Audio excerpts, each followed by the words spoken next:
Hey everybody, welcome to the Building Jam podcast episode 8. In this episode, we talk about how do we do board meetings at Jam. Ivanha talks about her new findings in marketing and SEO world. So let's get into it. What's happening in Jam this week?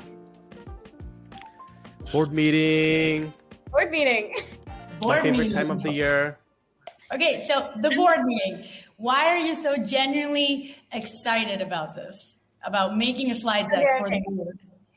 Yeah, so when Irtefa and I first signed the Series A term sheet, we were required to form a board and we were required to have board meetings. We were like, okay, now corporate governance time, okay, that's the motions of building a company. You do it for the fiduciary responsibility and yes, it's important, but we talk to our investors all the time anyway. So what will this add?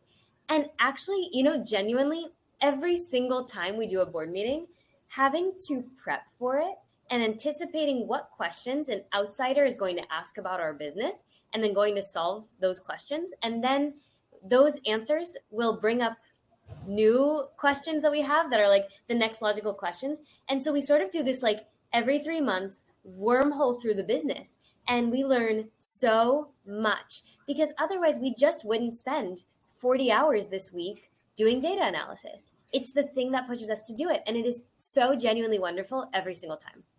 So do you know who's on the board? Our investors. I mean, yeah. So actually the board's a little funny in a cool way so we were required to form a board with our Series A and the lead investor from the Series A, leading fund joined the board, and that's Glenn from Notable. But at the time, we didn't know him well. He's amazing. We are so we love working with Glenn. At the time, we'd only talked a handful of times. And so we wanted to make sure that the board would we would always have someone who cared about Jam, truly on the board. And so we asked if we could also bring along one of our seed investors, our first ever investor in Jam, to be a board member too. And that's Angela from Version 1 Ventures. And she's the cares about you as people investor, always checks in, how are we doing? And she's and so we're when we form the board, of course we want the board to push our thinking, challenge us, but also because the board is sort of permanent in the longevity of Jam, we wanted to make sure that there was someone there who we knew from years of working together that loved the company and would stand by its mission no matter what. And so that's who joined the board in the Series A. Was Angela the one that had this wonderful quote during when we did that panel discussion about early stage fundraising? And then she said, every morning when I wake up, the first thing I think about is my baby, Jam, and my husband, in that order. That was Angela, right? That's a great callback. Great callback. Yeah, I loved it. I stole it. I use it all the time. I say it. Do you know why we do board meetings?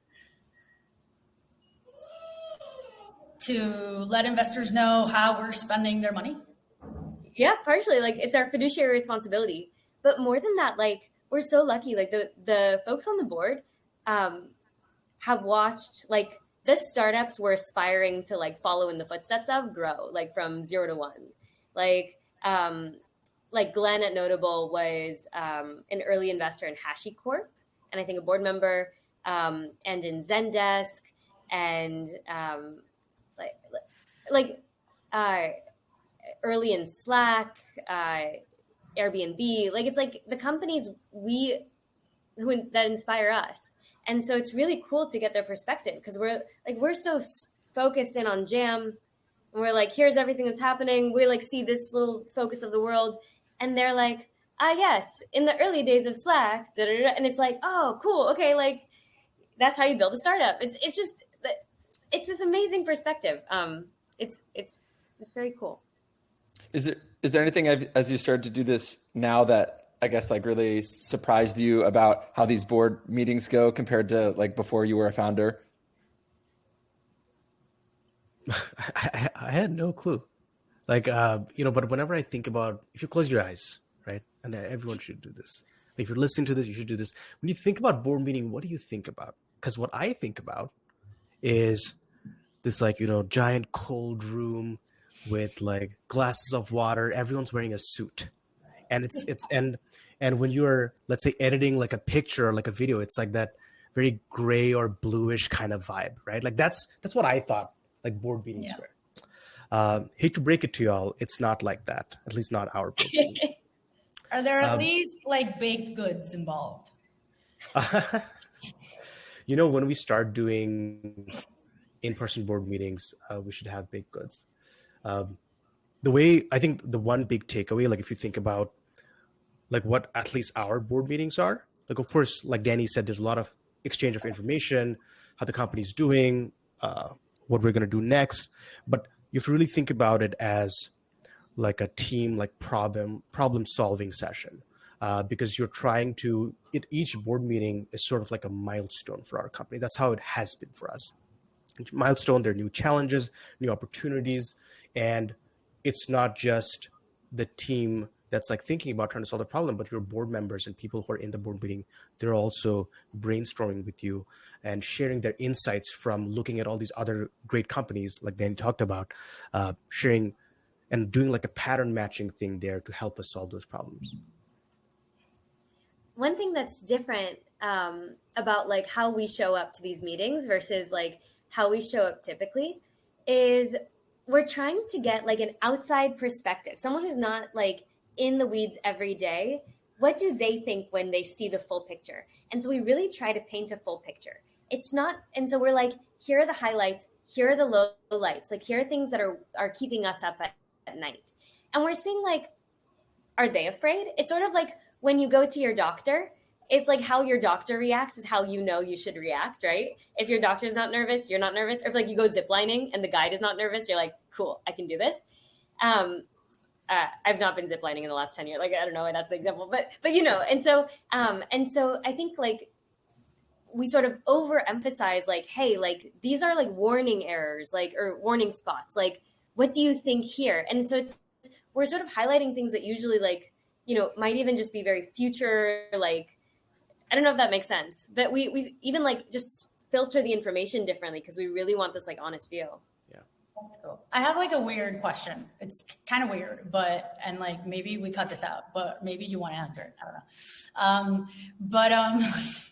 What I'm wondering is like, is there ever a point where like how does the relationship work? Like the board of Jam, has certain decision-making power, but at the end of the day, you two are the founders.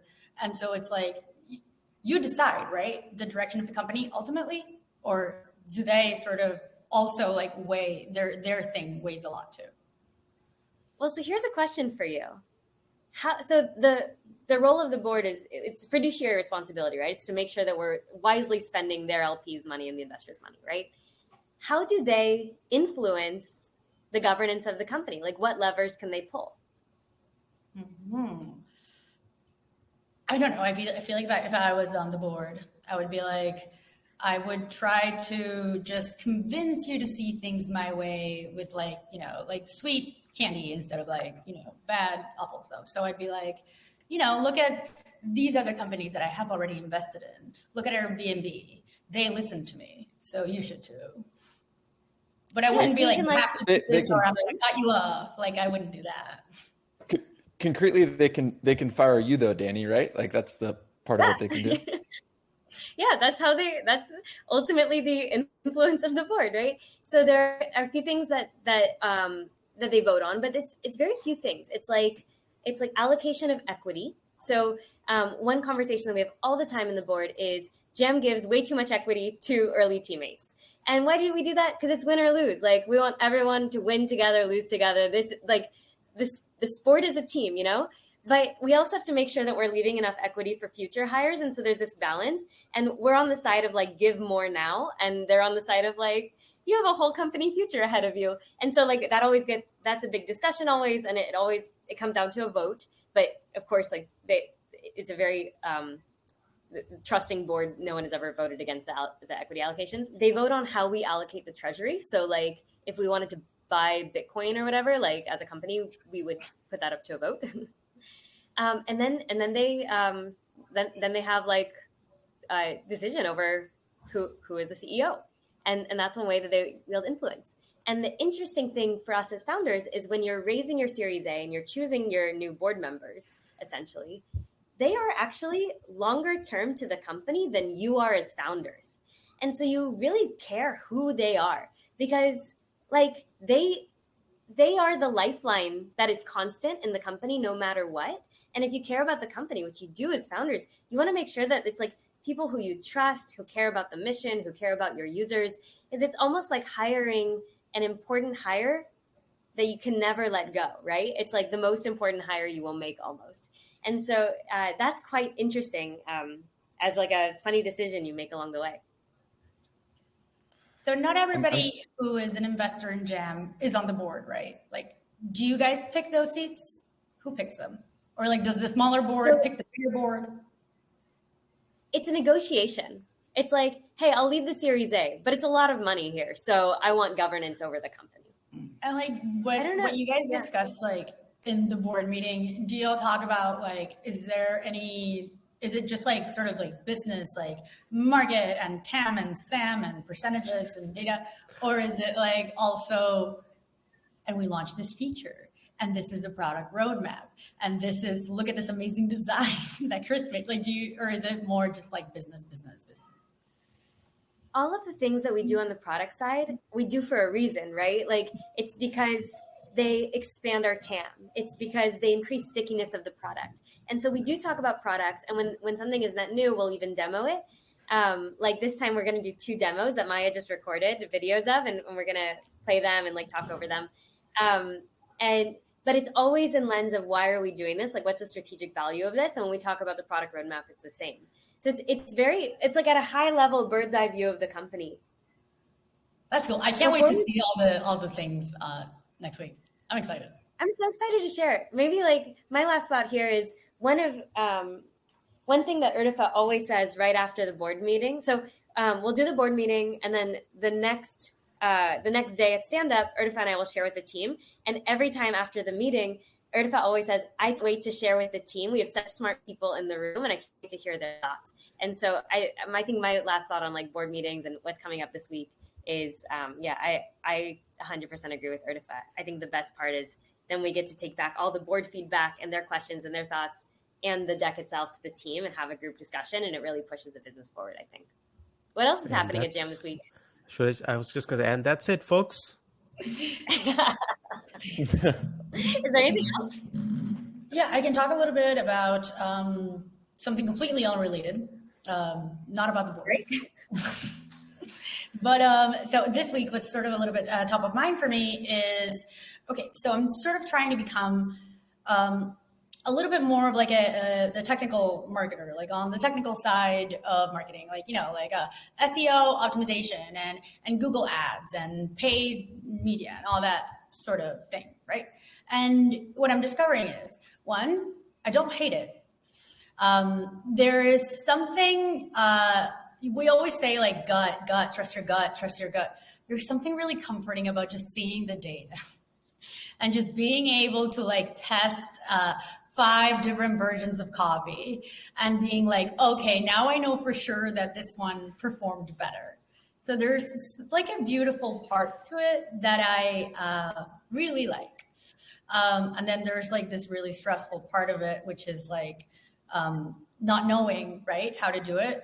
And then me being like, Irtefa, what do you think about this? And he's like, you're owning this. Good luck. And I'm just like, yeah. That actually happened. That actually happened last week. That actually happened. So it's like, I don't want to let anybody down, but I also like, I'm kind of just figuring it out. I was like, so that's kind of like what's top of mind. But the biggest thing for me is like, I want to say in this podcast episode that we're all about gut usually, but that there's something really nice to the concreteness of data and not always just having to rely on yourself to know the right answer. Sometimes you can just ask the data. I think that there's a stage of company where you're just trying to do 0 to 1. And like there is like, what do you like, data is for optimization, not for like 0 to, like there's nothing. What data are you looking at, right? And for a long time we've really been in that mode, and I think we're sort of getting to the stage of company, like people are creating nearly 500,000 jams every month. Like there's real data now. And so we're sort of getting to the stage of company where we can optimize funnels, not just create them. And so the fact that you're now building this new skill set and looking at things a new way and optimizing is like kind of matches that stage. And it's really, really cool to hear. Is there anything concretely you'd share, Ivana, that's been really helpful as you've been learning these, like tactically about SEO and SEM and Yeah, use ChatGPT. Like, I swear to God, this is going to sound dumb, but ChatGPT is so good. It can teach you anything. It can help you do anything. It powers everything I do that I don't know. After I ask Irtefa, he says, like, good luck. I ask ChatGPT. So it really... How do you learn? What? How are you learning SEO with ChatGPT? Like, what's the workflow? Not like a workflow. I just like... Sometimes I can ask it to like optimize copy based on SEO. I can ask it about like what is the best structure for like the metadata and titling and blah, blah, blah. So like all that stuff ChatGPT is good at. And also good at like if I can't figure something out like in Google Ads, like something technical about it, like how does this work or how do I get here? ChatGPT can really help. Like I've started to do this more now instead of like bothering everybody else, just asking ChatGPT things. And I don't know, I guess when it was like updated, when they, I don't know, they put all the things that they put in the ChatGPT brain, part of it was like, you know, the support questions from a lot of different tools. So I'm curious, Ivana, That's so have you cool. thought about like going back to some of our old blog posts, like in Ghost, and then optimize them by talking to your ChatGPT friend and seeing like how can we actually rank those old articles better? Yeah, I've been sort of doing this without ChatGPT right now because I'm doing like a reconnaissance of like what is in there, what topics go together, what can I cluster, what can I link, and like after I have like the map in my head, I'm gonna use ChatGPT more. But right now it's like, you know, we have I think like 200 and something blog posts, so I have to figure out like you don't want to just like link willy-nilly. You want to make sure that like things are taking people through like, you know, a main topic and then a subtopic and then a subtopic and then from that subtopic like linking back to the main one. And so like you want to do that in a way that makes sense. And ChatGPT unfortunately cannot parse through. I thought about this. I was like, how do I like tell ChatGPT to look at all of our blogs and tell me how to link them all together? But I can't do that yet. Interesting. So, I love the beginner's mindset.